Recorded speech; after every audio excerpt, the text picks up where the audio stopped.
বন্ধুরা, আজকে এমন একটা রেসিপি রান্না করব না, গুগল সার্চ করেও এটা খুঁজে পাবে না।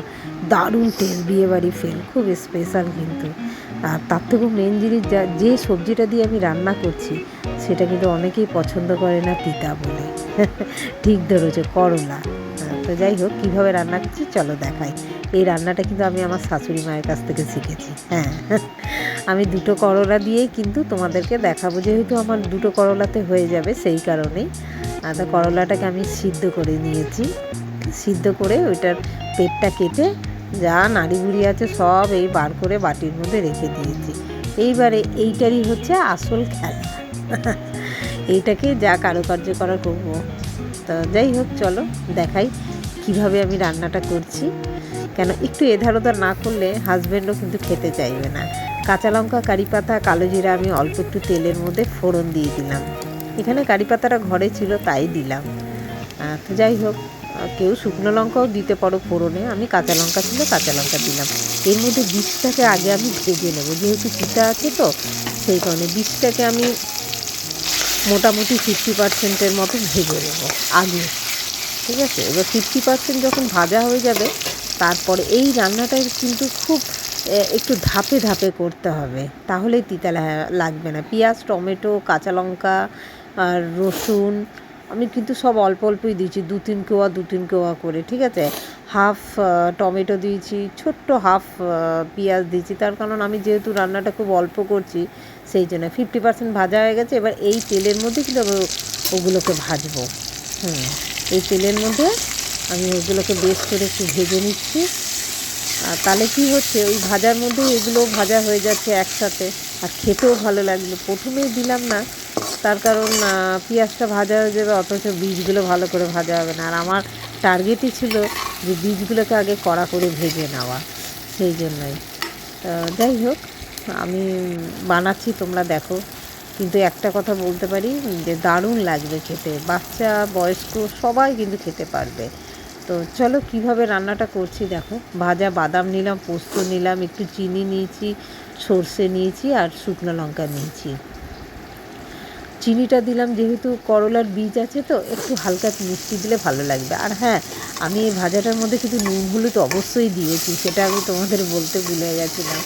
তো যাই হোক, এখন সবই ভাজা হয়ে গেছে যখন, গ্যাস কমিয়ে আমি এই বাদাম, তিল আর পোস্ত এগুলো কিন্তু খুব অল্প পরিমাণে দিয়েছি, একদম হাফ চামচ করে। ঠিক আছে, এর মধ্যে কোনো একটা অংশ যদি বাদও চলে যায় কোনো অসুবিধে নেই। অনেকের ঘরে হয়তো পোস্ত থাকবে না, অনেকের ঘরে হয়তো তিল থাকবে না, তো এরকম কোনো ব্যাপার নেই যে একটা জিনিস নেই বলে আমার রান্নাটা খারাপ হয়ে যাবে, সেরকম কোনো ব্যাপার নেই। কিন্তু ঘরে ছিল, দিয়েছি, তাই আমি ওই একেবারে পার্টিকুলার যা যা লাগে তাই আমি অত করতে পারি না, যা ঘরে থাকে সেই মিলিয়ে।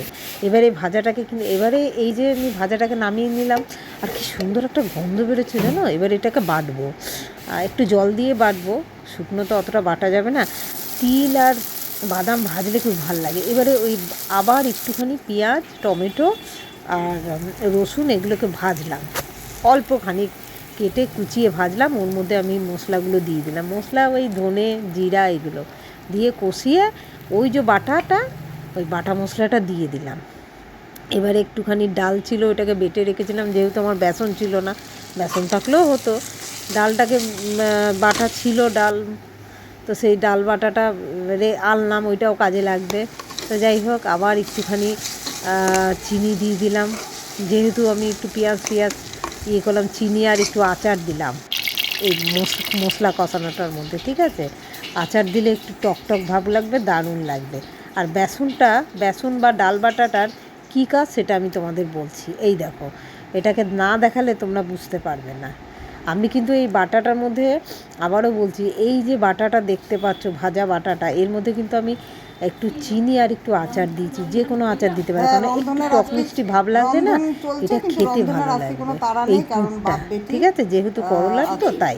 ছুটিও ঠিক না, ওর বাবার তো দেখো, এই যে একটু ভালো করে একটু ভরে নিচ্ছি, কেন করলাটার মধ্যে ভালো করে ভরলে বেশ ভাত দিয়ে খাওয়া যাবে, তো খাওয়া হবে, তো সেই কারণেই বেশি করে আমি ভালো করে ভরে নিলাম।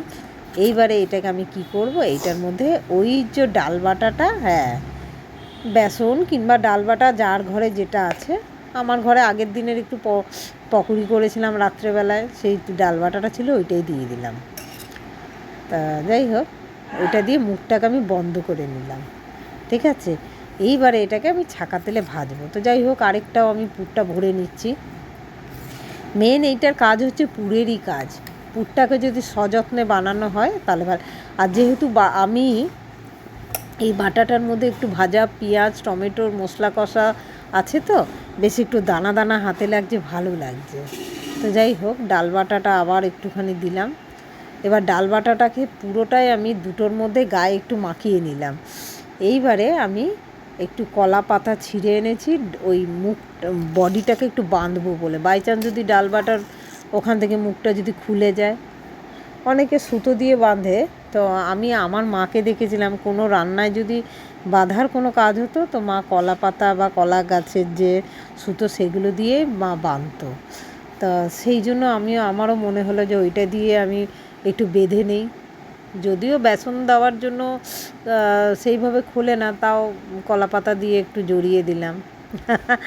বলা তো যায় না, তেলের মধ্যে যেহেতু দেবো। তা এইবারে এটাকে বেশ করে তেলের মধ্যে ভাজবো।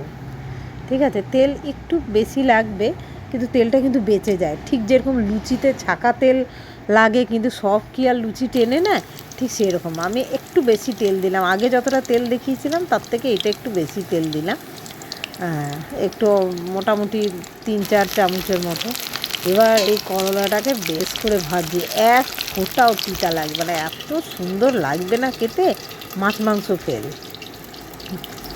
তো যাই হোক, ভালো করে একটুখানি গ্যাস কমিয়ে বাড়িয়ে অল্টারনেট করে যেভাবে ভাজা না, একটু ভাপে ভাপে না ভাজলে তো করলার ভিতরটাও ভাজা হবে না। আর তারপরে মশলাটা যেহেতু ওর মধ্যে আছে, সেটাও তো একটুখানি করলার মধ্যে হবে। তো দেখো, এই যে দুটো রেডি। এবার এটাকে আমরা গরম গরম ভাতের সঙ্গে খাবো। তো তোমাদের কীরকম লাগলো তোমরা কিন্তু অবশ্যই জানিও, আর কারুর ঘরে যদি এটা হয় তাও বলো।